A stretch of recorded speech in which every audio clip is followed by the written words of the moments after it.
അവിടെ നോക്കിയാ അത് കാട്ടി കൊടുത്താ ഒരുത്തന്റെ പണിയായി. ഈ ഒരു ചെടി ഏതാന്നുള്ളത് ഇതിന്റെ പേരാണ്. നല്ലൊരു കാറ്റിലെ അടിപൊളി കാറ്റ്. കാറ്റ് എന്ന് വെച്ചിട്ടുണ്ടെങ്കിൽ വളരെ സുന്ദരമായ കാറ്റ്. ഇന്ന് നമ്മളെ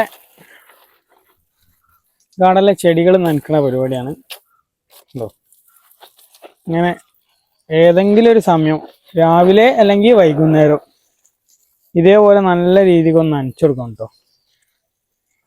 ഇങ്ങനെ നനച്ചെടുക്കണം. ബാക്കിയുള്ള വെള്ളത്തിന് ബുദ്ധിമുട്ടില്ല എന്നുണ്ടെങ്കിൽ രണ്ടു നേരം ഇതേപോലെ നനച്ചെടുക്കാൻ നല്ല ഇതാണ്. നല്ലോണം നനച്ചെടുക്കണം. അവിടെ എന്നെ വെക്കാണ്ട് ഇങ്ങോട്ട് പോര്, അതിലൂടെ അങ്ങനെ എടുത്തുകൊണ്ട് പോരും. നല്ലോണം നനക്കണം. മണ്ണ് നനയുന്ന രീതിയിൽ നല്ലോണം നനച്ചു കഴിഞ്ഞാൽ നമ്മളെ ചെടിക്കൊരു ഉന്മേഷമായിരിക്കും. ഞാൻ ഏതെങ്കിലും ഒരു സമയം മാത്രമേ ചെടികൾ നനക്കാറുള്ളൂ. നമുക്ക് വെള്ളത്തിന് ചെറിയൊരു ബുദ്ധിമുട്ടിന്റെ ഒരിതുണ്ട്. അവിടെ നോക്കിയാ അത് കാട്ടി കൊടുത്താ ഒരുത്തന്റെ പണിയായി. അമ്പലക്കുളത്തിൽ വണ്ടി ഒട്ടി കളിച്ചു. അവന്റെ ലോറിയിൽ വെള്ളം നനച്ച് കളിച്ചിട്ടുണ്ട്. അപ്പൊ ഇതൊക്കെയാണ് ഇങ്ങനത്തെ വിശേഷങ്ങൾ. ഇതേപോലെ നല്ലോണം നനച്ചു വെക്കണ്ടോ. ഒന്നാമത് ഇപ്പൊ വേനലായോണ്ടേ നല്ല വെയിലാണ്. നമ്മളെ ഈ ഒരു ഏരിയക്ക് നല്ല വെയിലാ. നല്ല രീതിയിൽ വെച്ചിട്ടുണ്ടെങ്കിൽ അത്യാവശ്യം നല്ല രീതിയിലുള്ള വെയിൽ നമ്മളെ ഗാർഡനിലേക്ക് കിട്ടുന്നുണ്ട്. അതുകൊണ്ട് പിന്നെ കുറച്ചൊരു ബുദ്ധിമുട്ടാണ്. അതും പോരാഞ്ഞിട്ട് വേനലായി കഴിഞ്ഞാൽ വെള്ളത്തിന് ചെറിയൊരു ബുദ്ധിമുട്ടുണ്ടായതുകൊണ്ട് ഏതെങ്കിലും ഒരു നേരെ ഈ രീതിക്ക് നനക്കൽ നടക്കുള്ളൂ. അപ്പോൾ കുറച്ചൊരു റിസ്ക് ഉള്ള കേസ് കെട്ടാണ് ചെടി മെയിൻറ്റെയിൻ ചെയ്ത് പോവാന്നുള്ളത് വേനൽക്കാലത്ത് കേട്ടോ.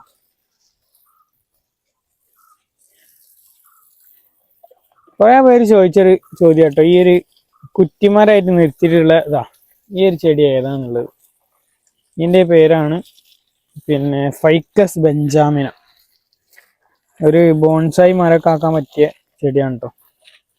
നമ്മൾ ഈ ഒരു അമ്പലക്കുളത്തിന് ചുറ്റും നട്ടിന് പുല്ലൊക്കെ പോയി പുല്ലൊക്കെ കുറെ പോയി വേനലിന്റെ ചൂടോണ്ടേ നനച്ചിട്ടും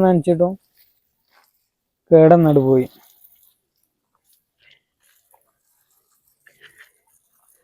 ഇതേപോലെ നല്ലോണം നനച്ചെടുത്ത ചെടിക്ക് കുറെ ഒരു ഉണ്ടോ. നമ്മളെ ഈ ഒരു കിൽക്കിച്ചെടിയൊക്കെ ഒക്കെയാണ്, അതിനൊക്കെ ചുരുക്കം വേനൽക്ക് 2 നേരം നനച്ചു കൊടുക്കണം. 2 നേരം നനച്ചാലേ എന്താവുള്ളൂ, നല്ല രീതിക്കുള്ളൊരു ഹെൽത്ത് ടൈമും കാണാൻ പറ്റും. ഇതേപോലെ നല്ലോണം നനച്ചു കൊടുക്കാം. അടിപൊളിയായിട്ട് വരും. ചെടികൾ വെള്ളം കിട്ടിക്കഴിഞ്ഞാൽ പ്രത്യേക ഒരു ഉന്മേഷാലേ ഉണ്ടാവുക. ഉണ്ടോ ഈ ഒരു നടുവിലെ ചെടിയൊക്കെ ഉണ്ടോ, അതൊക്കെ യെസ്റ്റർഡേ ടുഡേ ടുമോറോ എന്ന് പറഞ്ഞിട്ടുള്ള ഒരു പ്ലാന്റാണ്. അടിപൊളിയാണ്, നല്ല ഭംഗിയാണ് കാണാൻ, നല്ല വൃത്തിയാ.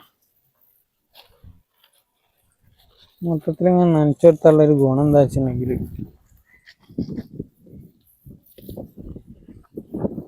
നല്ലൊരു കാറ്റിലെ അടിപൊളി കാറ്റ്. കാറ്റ് എന്ന് വെച്ചിട്ടുണ്ടെങ്കിൽ വളരെ സുന്ദരമായ കാറ്റ്. Nice to meet you of the kaattu. ഞാൻ ഇടയ്ക്കോരോ ഇംഗ്ലീഷൊക്കെ പറയട്ടോ.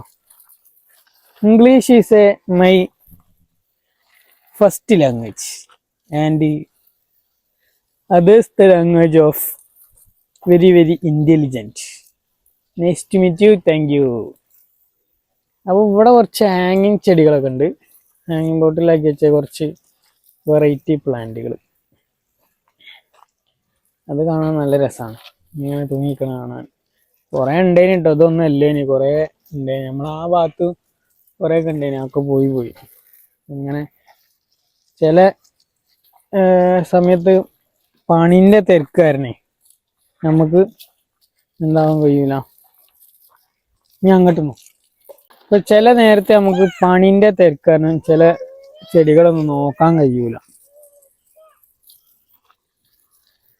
അപ്പൊ എന്താവും, കുറെ ചെടിയൊക്കെ അങ്ങനെ പോയി പോകും. പിന്നെ മഴക്കാലമായി കഴിഞ്ഞാൽ നേരെ റിട്ടേൺ ഇങ്ങോട്ട് തന്നെ ഉണ്ടാക്കി എടുക്കൂട്ടോ നമ്മള്.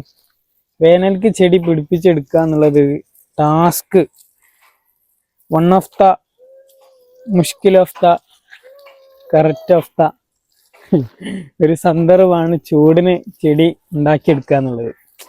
അപ്പൊ അത് നമുക്ക് പെട്ടെന്ന് കഴിയില്ല. അപ്പൊ നമ്മൾ എന്താക്കും, മഴക്കാലത്ത് അത് ഉണ്ടാക്കിയെടുക്കും. അപ്പൊ ഇവിടെ കുറച്ച് ചെടികൾ ഉണ്ട്, ഇങ്ങനെ നനക്കാണ്. ആ അവന് കാട്ടി കൊടുത്താ പടച്ച തമ്പുരാനെ, എന്താ പണി? ഇങ്ങോട്ട് വന്നാ ഇത് നോക്കിയാ, ഇതാ ഇതൊക്കെയാണ് ഇപ്പൊ എന്റെ പണി. ഈ മീൻകുളത്തുനിന്ന് ഓന്റെ വണ്ടിയിൽ മീൻ പിടിച്ചിട്ട് ഇതാ ഇതിലിട്ടച്ച്. അതിനൊക്കെ ഒന്നും ചെയ്തിട്ടോ, പാവണ്ട് ചത്തുപോയി. ആരെ മീനെ പിടിച്ചേ? അതിലെന്നെ ഇട്ടാ? പാവാണ്, ചത്തിലേ. കൈകൊണ്ട് പിടിച്ചാൽ മാത്രല്ല അതിനൊക്കെ ഒന്നും ചെയ്ത്. അപ്പൊ ഓന്റെ വികൃതികൾ ഇടയ്ക്ക് ഇങ്ങനത്തെ ഒക്കെ കാണാം. അപ്പൊ ഇന്നത്തെ വിശേഷത്തിലുള്ളൂ. പുതിയൊരു വീഡിയോ ആയിട്ട് നാളെ കാണാം.